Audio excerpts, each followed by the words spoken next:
নমস্কার বন্ধুরা, সুজিতের নতুন একটা ব্লগে তোমাদের স্বাগতম। গতকাল রাত 9:45 নাগাদ গিয়ে পৌঁছালাম আমাদের হাবড়ার মা মনসা মিষ্টির দোকানে।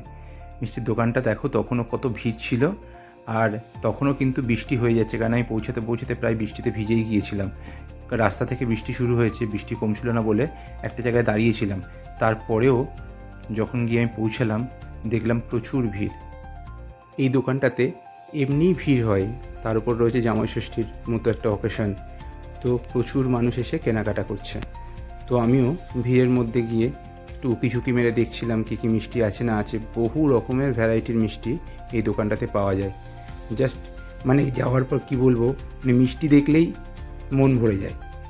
এত ভিড় ছিল যে আমার প্রয়োজন মতো মিষ্টিগুলো নিয়ে বেরোতে বেরোতে তা প্রায় 20 মিনিট মতো লেগে গেছিলো।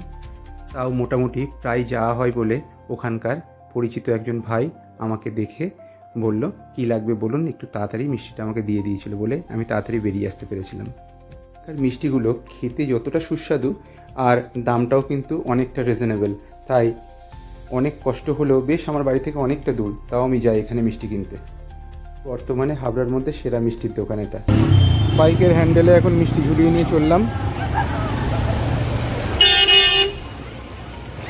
এখনকার মতো এখানে স্টপ করছি ব্লগটা। চলো টাটা, আবার পরে দেখা হচ্ছে।